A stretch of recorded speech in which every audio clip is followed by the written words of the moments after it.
Hey everybody, and welcome to episode 5 of my replay analysis series for Summoner School. In this episode, we'll be going over top lane, and in particular, Shyvana. Again, I want to thank you guys all so much for sending me all those replays and giving me feedback. Hopefully I can make the show better and better for you guys, and have it be a good learning experience for you. In other news, it's been suggested / requested by two different people that I do like a video question and answers at the end of every week, where you guys ask me any questions you have from any of the videos during this week, and I, further explain the situations, and or you ask me anything from solo queue, climbing the ladder, anything in general, like looking at your own replays, and, I give some feedback in video form that's just more of a general forum. And it doesn't sound like a terrible idea to me, but it does require, community participation. I can't just be answering questions from two people. That doesn't make for much of a video. So if it is something that sounds interesting to you guys, like something you'd watch, something you'd actually participate in, leave a comment in the Reddit thread, and or any questions you have for this week in the Reddit thread. If I get enough questions this week, I'll go and make the video on Saturday. So, again, if it sounds interesting to you, let me know. So now that that's out of the way, we can get on to the first clip. The first important thing to note about top lane in a melee versus melee match is hitting level 2 before your opponent is so huge. That means you need to throw everything you know about last hitting out the window. That means instead of walking around here waiting for a last hit, you need to be doing what Fiora is doing and getting autos on the minions. So everything you've been taught about last hitting, waiting until the minion gets low, getting that last hit on it, in top lane is wrong. You need to be getting as many autos as you can safely while still pressuring your opponent. Hitting level 2 before your opponent allows you to make a trade when you have a level up on stats and an extra skill from them. In a Doran start meta, which we're currently in, that you only get one potion, so being able to blow the person's potion early is so huge in lane. The other thing I want to talk about is like when she comes up for this minion right here, you let her have it for free, yet you're not doing anything either. And those minions are going to do such sequential damage to you that you really needed to pressure her whenever she comes up for minions like this. Like that's 2 in a row that you've had nothing to do while those minions are up. You're not auto-attacking, you're just walking around. And you're allowing her to push the wave. You got W first, which is really smart, because it allows Shyvana to get that early level 2 in almost every situation, but you haven't used it to push up the wave. Fiora hits level 2 and she instantly does what I talked about. She starts a trade on you. An advantageous trade. But the thing is, you don't seem to notice. You're just like, oh, she's hitting me. Oh, wait, this hurts. And you finally start to back up. You end up taking half your health and damage by standing there and letting her harass you. So in this clip, we're going to watch Maokai gank your lane. But first, let's talk about what Fiora could have done better here. See how she intercepts your wave right here? If she wanted to continue pressuring like she is right now and hard pushing, she should have, instead of pressuring her wave right when the wave arrived, instead of moved down and to try and get an early ward. Instead, she's going to get caught out being overextended. So Maokai's circling around right now, and you jumped the gun a little bit too early. She has a bigger minion wave than you, and Maokai's coming in for the kill anyway. So there's no reason you need to force quite as early as you did and quite as hard as you did. So what could have been a free kill, you end up giving up 1 for 1, because you engaged the fight just a little bit too early. As a rule of thumb, I like to wait to engage until I think the person can almost start to see the person who's ganking. So just as they'd be about to be able to react, you should start to engage on them. On this clip, we're going to end up breaking this clip down 3 different times because it's that important. The first time I'd like to focus on your E. So you end up landing your E on Fiora. Anytime you land your E and you're at equal levels, which you are in this clip, you're both level 3, you should trade. As long as they don't have like 20 minions on you, your E will help you win almost every elongated battle in top lane. The second thing to point out is how you use your Q. So your Q is an auto attack reset, and not only are you not going to use it as an auto attack reset here, you're going to end up just using it on her parry. So as an auto attack reset, what you should be doing with your Q is the second you land a regular auto attack, then you Q, because it allows you to auto then Q in quick succession. So if you would have done both of those things right here and gotten the auto off first, you would have blown her parry, and then you've been able to Q her for full damage and continue to fight. Your minion wave is coming here. This is a 1 fight for you. Instead, you back completely off. I honestly think you could have chunked her pretty hard. especially considering the fact that she had already used both her dashes and she had no escape. I think that could have been a summoner blowing fight for her. So when I said we'd only watch that clip 3 times, I lied. We're going to watch it 4. Jokes aside, though, the exact same situation happens. And although it's frightening how much burst Fiora has, once her burst is done, her sustained damage versus yours is incomparable, especially with that E debuff on her. So although it looks like she won the upfront trade, the longer the trade goes, the more in your favor it will be. That being said, Maokai's also coming to gank. There's really no downside to fighting there. There's about to be a downside to fighting, though. Right here, she levels up to 6. So the important thing here is for you to let Maokai tank the minion wave. Right now, he should get an auto attack on her before Wing. Unfortunately, you get the auto attack before he does, and so now you're within range to die. Luckily for you, you do back off at a sort of correct time, but she ends up getting the ult on you. Good job trying to run her back into tower range, and a good timing on your flash. But probably a flash that wasn't really necessary if you would have let Maokai fully engage before you helped him. You would have taken a lot less damage from minions, and you wouldn't have been quite as much peril. So in this clip, I'd like to talk about items, but not in a traditional way. I want to talk about potions. This is the second time this game that you've neglected to buy potions. In situations you really need to buy potions. So Fiora ended up getting a kill on you in lane when that Maokai ganked that first time. So Fiora had a kill, Maokai got first blood, you got an assist, but Fiora's minion wave was at your tower, which means you got denied CS. So when you go back to lane, you're going to be behind Fiora. And what did you do?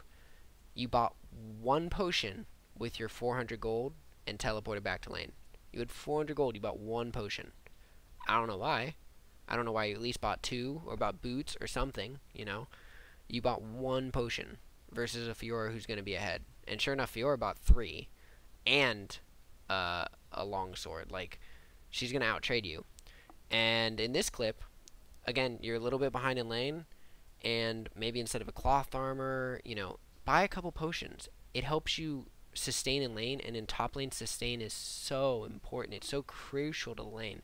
So right now, by buying these types of items, you're pretty much indicating to Fiora that you're going to try to all in. And so what she's going to look to do is just get a couple trades and play safe and just poke you down and then out sustain you and zone you from lane. It's really important to buy potions in top lane. In this clip, we're going to watch another trade between Fiora and Shyvana. For the first time, Shyvana is actually going to stick with the trade, go for the extended trade. She lands a beautiful E here, and even though Fiora is bursting her faster than she is, she trusts in the fact that her sustained damage is better, and she sticks with this fight. It's a really good play by her. She ends up getting her ult, and she's going to push Fiora back into her minions, which is really, really good. I don't know if it's the armor that suddenly gave her this confidence. Maybe it was Maybelline. Who knows? But it's fantastic. Right here, she could have been pushing a little farther toward her tower, but it's fine. The second Fiora comes out of this ult, though, you need to stop moving and instantly turn on her. You wasted a couple seconds there, and it turned out to be a lot closer than it should have been. That being said, good job. Your dragon form gives you 40 extra armor, so don't be completely afraid to trade with Fiora right after that dragon form. She can't do as much damage as you probably think she can normally. So, but overall, yay, you know, like, yes, good job on sticking with the trade with Shyvana. Her sustained damage is one of the best in the game. Kudos. So up until this point, you've played this entire engagement perfectly. And you're even starting to back. It was the perfect back. Your lane was going to freeze when you get back. It was going to be perfect. But for some reason, you decided to push out this lane. You had a long fight with Fiora. And, I mean, their jungler would have been headed up that way anyway when seeing that fight. And pushing out 2 whole waves afterward is just asking to get ganked. And sure enough, Lee Sin catches you, gets the slow, hits the Q, and that's one dead dragon. Really greedy staying for that extra wave. Again, I'm really happy to see clips like this. You land the E on Fiora, you choose to trade with her, and again, you dominate her in the long trade. Yeah, she gets the early burst on you, but it's no comparison once the trade actually starts with that E damage. Now right here, she gets really low and you do the good job of backing off, clearing out this minion wave. Now when she steps up again, you engage on her really smartly again. You have the movement speed on her, and there's really no way she's going to get away. You get your ult right here, and she flashes away. You 100% should have ulted after her right there. There was almost no downside. Again, your dragon form gives you extra tankiness. You would have easily had the damage to finish her off if you ulted. She just flashed, I mean, even if Lee Sin comes at that point, I think you're still fine. I think you can even duel him at that point as long as you get out of tower range. I think you just gave up a kill there by not being confident. So, um, don't be afraid to make big plays in solo queue. Worst case scenario is you mess up and you learn something. So in this clip, we're going to discuss a little bit of confidence. So you catch Fiora out trying to clear out your ward, and you have her beat right here, right? She puts a pink ward down. There's really no way she's getting out of this, and you turn around to go clear the pink ward. She was dead to rights. Her flash still wasn't up. You've obviously can out-trade her. You honestly should have chased her down and dealt with the pink ward later. Also, something I've been noticing is, right now, you just dumpster Fiora, right? You out-trade her, you out-sustain her. So what you should be doing is hard pushing her wave into tower. Like, you need to be just putting a ton of pressure on her. But instead, you're not really putting too much pressure on her when she's actually in lane. Like, whenever she's in lane, you sort of just go back into, like, I should respect her, I should, farm, and you don't really, like, force her out of the minion wave, which you totally could be doing. Just stand in her ranged minions and go, hey, you want farm? Trade with me first. And you'll win every single trade you do like that. You just get a ward for Lee Sin, and you can put so much pressure. So in this clip, I sort of want to talk about, like, teleports and, when to use them, when not to use them, stuff like that. In this game, you've pretty much only ever teleported to your own lane. And your most recent teleport was super greedy. You weren't actually going to lose the tower off of it. You just wanted to get back in time so you didn't lose any minions. Right now, there's a huge team fight going on bottom. And you did roam down to mid, which was good. But you never really even made the effort to run down to join your team for this team fight. And your team actually is going to end up losing everybody but you with getting no kills for the other side. And it was close. I'm talking everybody on the other team being in flashing red numbers. So, when you do carry teleport, it is for early lane advantage for that early back, but after that first teleport early, you should be using it to help your team. And you never did. And I know a lot of people, like, well, I did good in lane, I don't understand what went wrong, how did I lose this game? And you lost this game by, like, never being with your teammates for the first, like, 30 minutes. And although top is an island, you had teleport, and you used it 3 times really aggressively in top lane to get minions. I mean, at a certain point, taking this mid tower was the right move, because at a certain point when all your teammates are dead, going down bottom doesn't really help them. But not having teleport in situations like that, in previous situations throughout the game, has really hurt your team in both dragon control and just bot lane control, which they're actually struggling. So, be wary and keep that teleport. So once again, you find yourself top. At least your teleport is off cooldown this time, but at a certain point, you just need to let this top tower fall. You have only left top for one instance, and that was to push mid tower, in an instance where you really actually should have been bottom and your teleport should have been up. Right now, your team is slowly losing every lane in the game. And that's partially because of Fiora. She has roamed bottom now twice. She's roamed mid once. And although you are beating her in lane, you've applied 0 pressure to the map other than your own lane. And yes, you've done a really good job of pressuring your own lane. But at a certain point when your team is getting behind, you need to take your advantage top and put it somewhere else. So, I wanted to end with a team fight like I usually do in these videos. Unfortunately, Shyvana was never really part of any real team fight. The only team fights she was part of were when she showed up late and could pick off 1 kill, or she showed up late enough to, like, stand with the one surviving member of her team under a tower until they got dove because they stayed too long. The only fight she was part of was at the bottom inhibitor 1 minute before the game ended, where their mid was almost already dead. You spent the entire game split pushing. You never showed up to team fights, and you had the biggest lead on your team. You were the only lane that was, like, really winning, and you never spread out the gold.